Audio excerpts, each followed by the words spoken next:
Welcome to Bending Over Backwards with James Adkins. I'm your host, Dr. James Adkins, where each week we will take a deep dive into what it takes to break through barriers and change the game, whether it's in medicine, business, or life.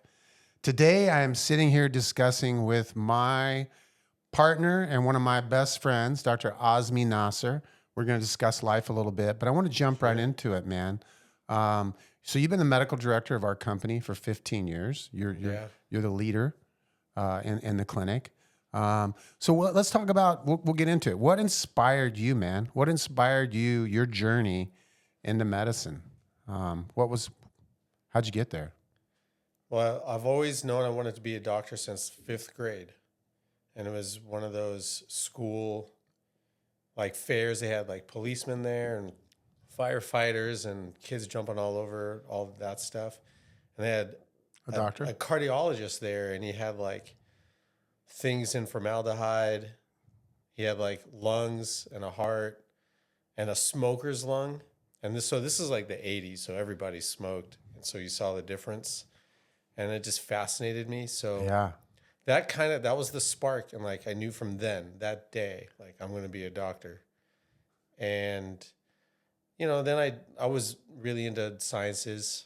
Sure. And anatomy in school, but didn't like philosophy so much, more science interested you? No, like language and English class. I mean, I got all A's, but I was bored, but dissecting a baby shark, that was cool, And, but I thought forever I was going to be a pediatrician.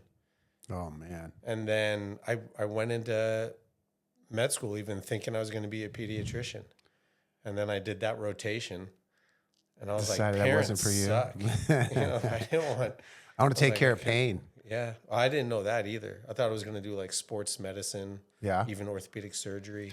So you get into you get matched at PM&R. How did that transpire? Well, you apply right to what kind of specialty, and if you're lucky, you get matched into the specialty you want. But I thought I was going to do orthopedic surgery. That or do family practice and then do sports medicine. Yeah. Because I was an athlete. I had my own injuries. I liked treating those when I saw that in rotations and in medical school. But orthopedic surgeons, classically, they just work so much. And I still like to have a good time. So I wanted to have like a work-life balance.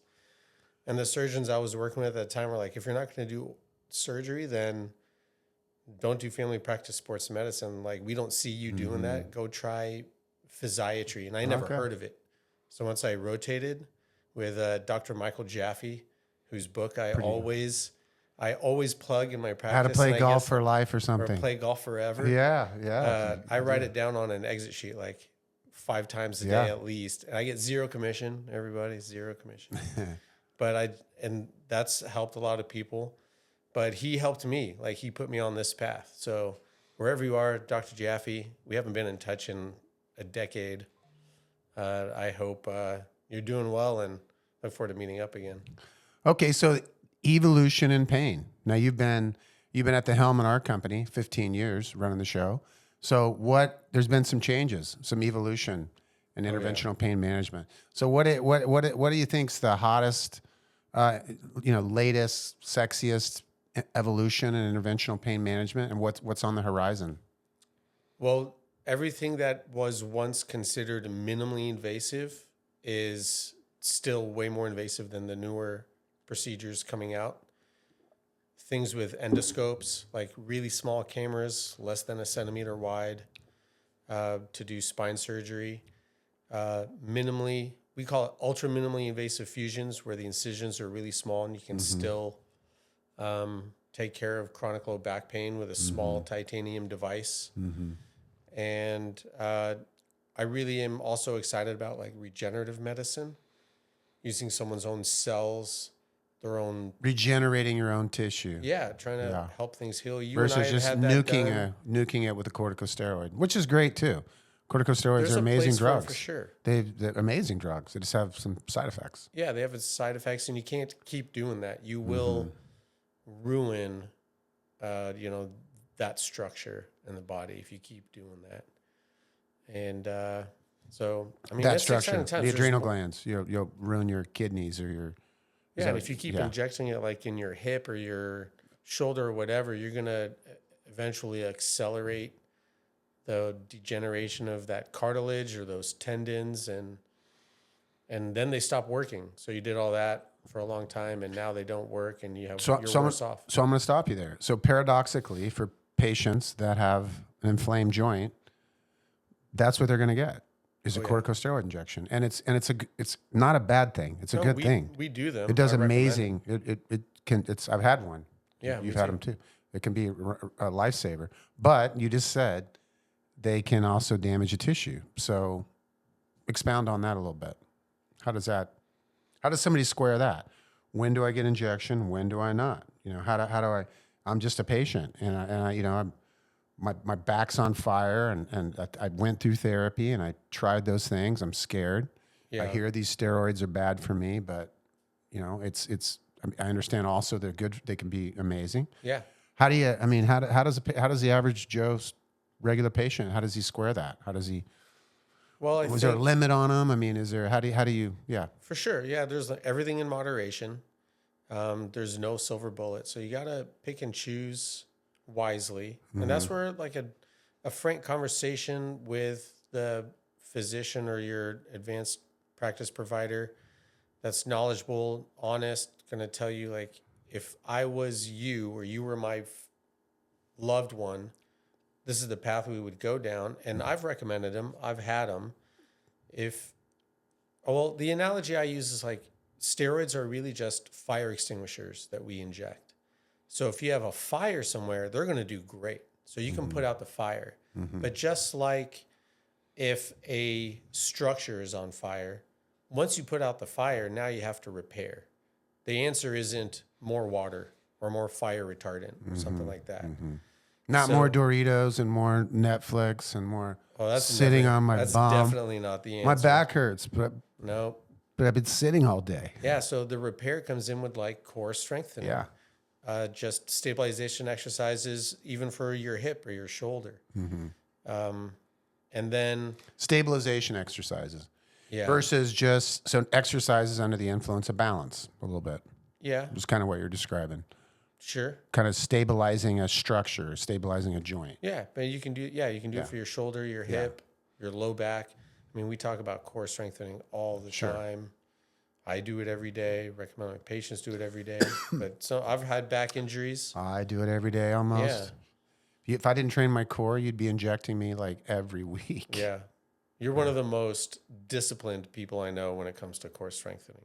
Thank you. Yeah. When it comes to core, Yes. many areas of my life where I'm lacking discipline. I know. If only. Okay, I'm gonna change gear on you here just a minute, and hopscotch over to a really important part of your life because I know you well. Your family.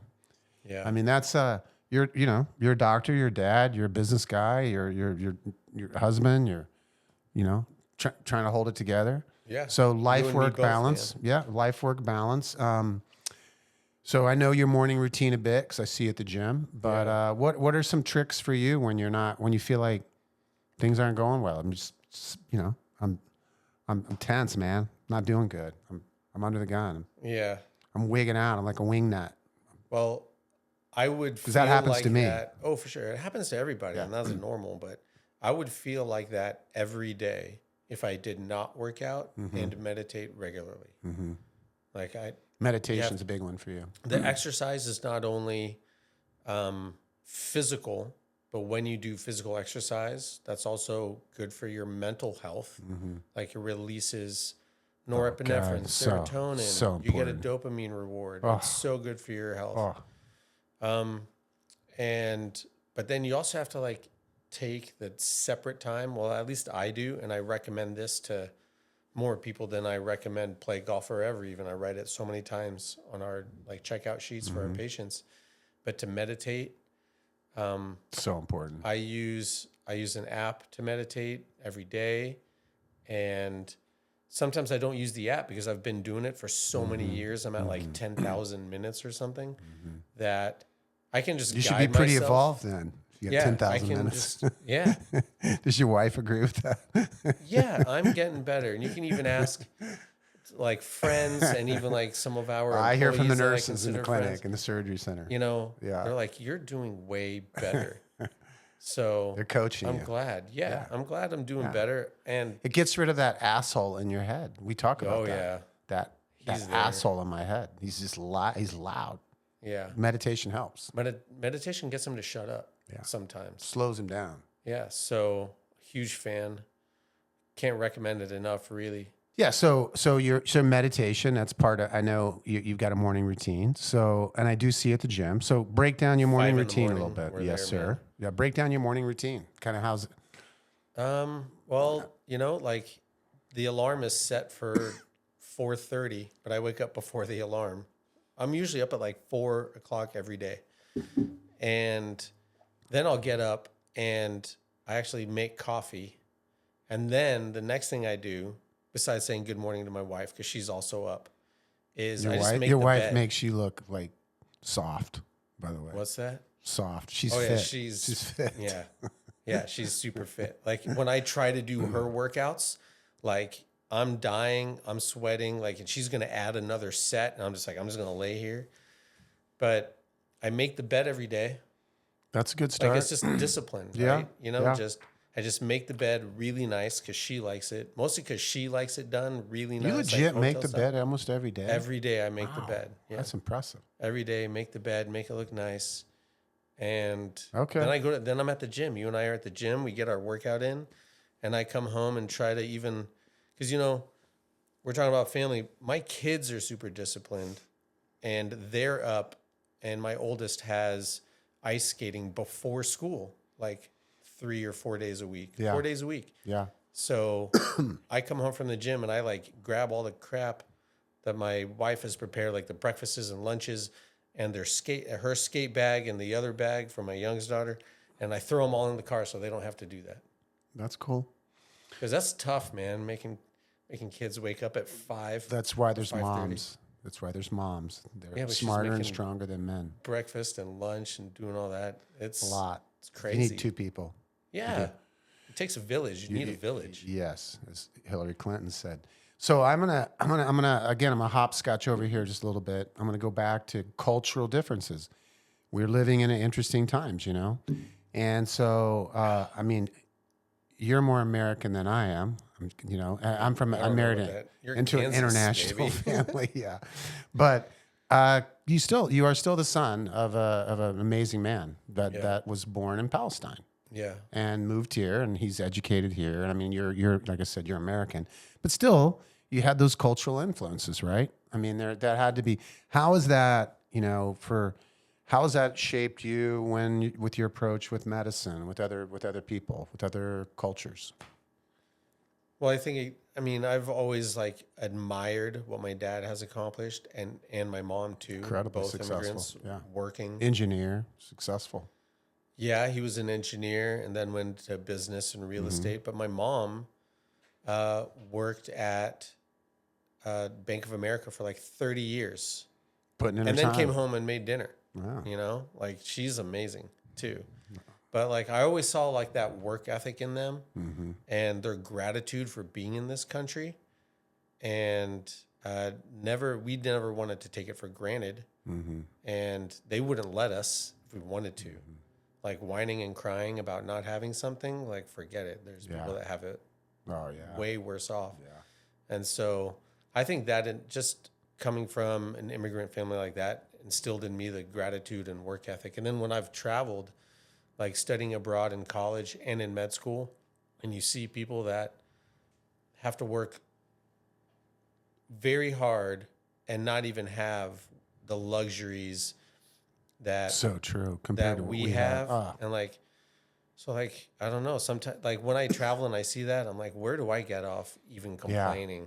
Yeah. Like I'm stuck in traffic in my car with, you know, leather seats and air conditioning. So true. We're so soft in the West, America. You know, but that's because we've just, you know, this is an amazing country and we've just had it so good. So maybe true. We've had it too good. Okay, so I'm gonna change gears here on you again, and I know a really, really funny story, And it's funny now laughing about it, but it wasn't funny. Yeah. You were there when it happened. But kind of these crazy stories that happen in an operating room. You know, I mean, it's a very serious place, but tell break it down for us. Now, I'm gonna give a little bit of context to a little bit of context. A spine surgery was occurring in our surgery center. Our spine surgeon's operating on a patient. You're in the clinic next door taking care of patients, right? No, I was actually in the OR. Oh, you were in the OR when Yeah. this happened. Yeah. Okay, well, break it We down. were assisting. Yeah. Break it down. I mean, We were doing a endoscopic discectomy on a Okay. patient, and I'm closer to the head of the bed than Okay. our orthopedic surgeon, and all of a sudden, like I feel a bump and hear a thud, and a bump and a thud a bump and a thud in the operating room. in the operating room, and I'm looking this way, and I'm looking to my left, and I feel it on my right. For those of you that can't see me. And when I look to the right, the anesthesiologist is not sitting there anymore. He's on the ground face down. He's an And old guy, by the way. he He's our is. friend, so Yeah, I'm he's our picking on him a friend. little bit. Yeah, he knows he's old. We can say that. But thank God it happened in the OR, because it could have happened anytime, like while he was driving or in bed. So he's seated in your He's peripheral seated, vision, yeah. and you hear a bump and a thud, and Yeah. he's no longer seated in your peripheral He's vision. on the ground, and our X-ray tech, who was on the other side, operating the X-ray for the surgery, she said she saw him like go pale, right? So then he just passed out, and he's laying on the ground, and we stopped what we were doing, and our orthopedic surgeon just checked on our patient and made sure she's okay. And Because he had to keep doing his job. He couldn't just, right? Yeah, he can't just you can't just completely abort. Yeah. But if there was no one else, I'm sure he would have. But I was there, and so I checked on our buddy, the anesthesiologist, and carefully we rolled him over. We checked, breathing, pulse. Sure. He came to pretty quick, like 5 seconds. He initially didn't really have a good palpable pulse, but then he had a pulse, and we put some vital monitoring equipment on him. His pulse is like 30. And so we call 911. We get in there, and you know him. So he's a big dude. Yeah, he's he 6'2", 240. All day. like when he's watching his exercises and diet, he's 240. And then, so we had to get him onto this gurney, and like surgery's still going on. Spine surgeon still. The surgery's on hold. The Okay. surgeon is there making sure everything is okay. All right. Surgery's on hold. We're not doing anything. We're watching. We're taking care of Cecil. That's like priority number one right now. And I just remember like making sure he's okay. He's conscious now. He can answer questions. And I like picked him up and put him on this gurney. He was a big dude. And I mean, I can't say I lifted him by myself, but I feel like I lifted him by myself because I don't remember anyone else helping lift him, and he wasn't really helping. But Okay, so we got him on this gurney. Okay. And he went to the hospital. There's blood on our. He hit his head on like the stand for the IV pole, so he's bleeding. And okay, so he's rolled out. Spine surgeon's still in the room. Patient's still sedated, right? Getting surgery. Yeah. Right. Lucky, So I guess it wasn't a fusion. Luckily, it's an endoscopic surgery, and the patient's getting conscious sedation. Because if you had him the patient intubated, it would have been a really big problem. That would have been a problem. Worse. And we would have stopped the surgery. Yeah. We would have stopped it. But I was able to continue giving the conscious sedation because that's easy. And we were able to complete the surgery successfully, and he got the care he needed. And the anesthesiologist lived. Oh yeah, that's the And key he's of the story. fighting another day. Yeah, and talk about being blessed and grateful, like new lease on life. he was always appreciative of life. He's an amazing father and friend to people, but like that helped open his eyes. Good I human. feel like. See, so Dr. Graham, our friend. We can't say. I think we can. He's okay. He's good with it. Yeah. What's a crazy story you got? Like you've been in practice way longer than me, and I even have some patients tell me crazy stories. I got a pretty good one. This ended up being a positive story, but started out bad. So when I first started my practice, I had, it was a strip mall. Like I had no money. I started my practice. It was in a little beat up strip mall. So I had this one room that I saw patients in, and there was a gap underneath the door that was about 2 inches.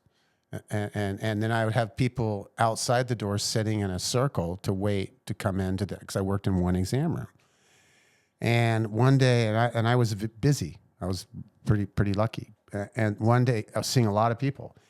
And one day I was doing a manipulation on a guy, what we call an anterior thoracic manipulation, where a patient crosses arms across their chest and you put your hand behind their back and you lean them onto your hand to restore the mobility to a joint, to high velocity manipulation to a joint. You know what I'm talking about.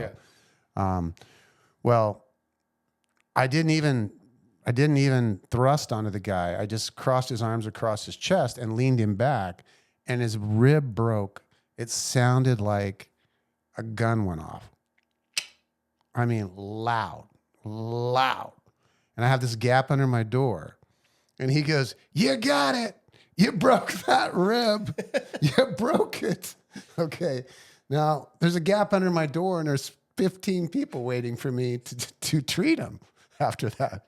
So I open the door, and he's holding his rib. I'm like, "No, I didn't. No, I didn't break it." I open the door. He's holding on to his rib. And people's eyes are like saucers looking at me like, "I'm not going in there. He just broke that guy's rib." So I did. I broke his rib by just leaning on him. But so the positive story here was he actually had pathological bone. He had cancer. Cancer, yeah. Because no one knew it. I didn't know it. He was brand new to me. So when I because of that, and I sent him to get an X-ray of his rib, or I don't know if I took an X-ray of his rib. They found the cancer, and they were able to treat him, and he lived. So the positive of it all was he ended up. It was positive. He was happy. Yeah. Hey, you sent me in. Basically saved his life. Yeah, saved his life. But I broke his rib by just leaning on him. That's how weak his bone was. He had, diseased bone. But it was just the concept of opening the door after that happened. And to see all these people staring at me like, I'm like, "Next." And they're like looking around like, "I'm not sure I want to go in there because you just broke that guy's rib."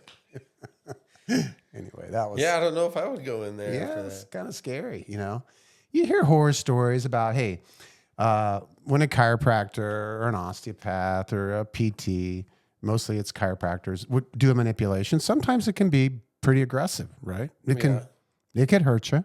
People get hurt. Pretty rare. It's a pretty safe procedure, but you hear the horror stories. So to imagine hearing a guy's bone, his ribs getting fractured. Yeah. And then you're waiting in line to walk in the exam room next. You'd have second thoughts for sure. You would. So that's my funny story. Here's another kind of crazy story. I had a patient fall walking into my strip mall practice and dislocate her shoulder right in the doorway of my strip mall practice. And I was 25 years old. And she's screaming bloody murder. And they come get me, and I don't know what I'm doing. I'm just a young kid. I just started my practice, and she's screaming, and she's lying in the doorway of my clinic. And I go, "Call 911. She goes, you got to set it." She's screaming.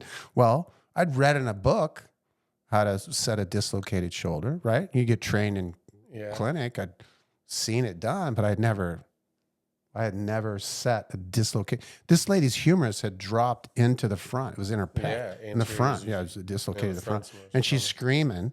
So, you just kind of I gently leaned her back. I didn't want to do this because I wanted to call. I called 911. I was terrified. But I lean her back. You just rotate, and it just Yep. clumps in. Thank God. That was that's kind of a funny. That's kind of a crazy story. You know, people can't walk into your building because she's screaming in the door. I don't want people to think I did it. Yeah. Like I just injured her. So that's my other funny story. I have a story. All right. I want to tell a story about you. All right. Because one of my neighbors was one of your first patients in this said strip mall. Okay. And he had a bad low back, and you said, okay, I can fix you. It's going to take this many treatments, and like pay me up front and we'll set it all up. And he did. I'm totally paraphrasing. And you treated him once, and when he came back, you're like, I don't think I can fix you. Here's your money back. And ever since then, he has followed you. So when you even started Arizona Pain Treatment Centers, he is our patient now because of your honesty and your willingness to admit, like, we won't be able to just, like, 30 chiropractic treatments ain't gonna do it. Yeah. And he had already been through that. Yeah. And so he's been our patient now. He's been my patient for like 15 years. It's awesome. And being he lives honest with right people, up the street from me, just randomly moved into this neighborhood. I moved in. He's been there forever. And I think that just, like, he recognized your character. You're an honest dude. I'm honored to be your partner and friend. Thanks, man. Thank you, brother. And he's like, what chiropractor gives you your money back? Well, you know, there is I will talk about that in a minute. You know, I think, you know, we're in the spine and pain space, right? That's what you and I do. That's our careers. That's why we get out of bed in the morning. We love it. But there are problems, aren't there? There's problems in our space. There are some chiropractors that are awful, that overtreat people, that do things they shouldn't be doing. Most of them are pretty darn good at what they do, but there's some really bad apples. Some really good ones. Really bad apples. Most of them are incredible. Can save you a lot of money. Can save you from having to have medicine necessarily, or injection or surgery. But there's some bad apples. There's also some bad apple pain doctors, you know, aren't there? Or and surgeons. I mean, so that's the beauty of a multi-specialty spine program, whether you see our program or you go somewhere else. I mean, that's my plug, is that, you know, we all think that what we do is always going to work. If you're a person who does procedures and you do injections, or you're a surgeon, you do surgery, or you're a chiropractor, you use your hands on patients, you typically, you know, it gets reinforced in you, the success stories, right? Yeah. The people that fail oftentimes don't come back to you. And that was something that was really interesting to me. I learned, took me a long time to learn this. I thought the people that weren't coming back, I was fixing them. A lot of them were firing me because I didn't fix them. I couldn't help them. Yeah. Quiet fires. Yeah. Quiet fires. So that's the beauty of, so from a multi-specialty, you know, Azmi, you're a pioneer in the space. You know, what's your plug on a multidisciplinary program? Because you're in the middle of a pretty advanced one. It's pretty unique to get surgeons that don't want to do fusion, interventional pain doctors working together on the same team, rehab guys on the same team. That's a really unique space for a spine patient to go to, right? Yeah, they're lucky to get different eyes, different perspectives, and different options all in one place. Yeah. Yeah. And I'm lucky to be a part of it. And I know that I can count on my physical medicine, manual medicine, and surgical partners. Like, when we're all working together, patients are going to have better outcomes. Better outcomes. There's no question. Yeah. And we are blinded. We all have blind spots, you know, and that's the beauty of a multi-specialty spine program, because your colleagues will catch things that maybe you might not see if you're trained differently, right? You might not, or have a different, or a nuanced perspective on a patient's, you know, clinical course of treatment. Yeah.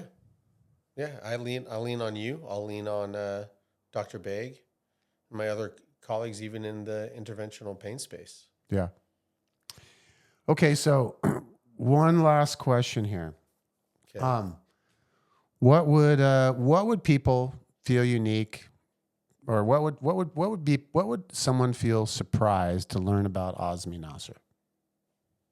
Somebody's surprised to learn about you. Surprised to learn about me. Yeah. I mean, you should go first. I know all about you. Yeah. Well, surprised to learn about me. Oh, probably for me. I'll jump in there first. Probably for me that I'm a person who lives my faith. You know, I was single for a long time, and it took me a long time to grow up. So I think probably a unique thing about me that people wouldn't believe is that I live my faith. You know, I'm a very faith conscious person. I don't proselytize. I think, I relate to God through Jesus Christ. Some people relate to God through Abraham. Some people relate to God through the Prophet Muhammad. Some people worship the Beatles, right? I mean, we're all different, right? We're all different. So I don't try to tell anybody who their spiritual, what a higher purpose should be for them. But I think we're all better with a little bit of a higher purpose. But that would be probably, from my perspective, what people would be surprised to learn about me, because I've been such a heathen in my life that I live a faith-based life. How about you, man? I'm trying to think of one that I'm willing to share. Come on. Yeah. Well, yeah, that I'm willing to share. So I think people would be surprised that, I'm kind of a private person.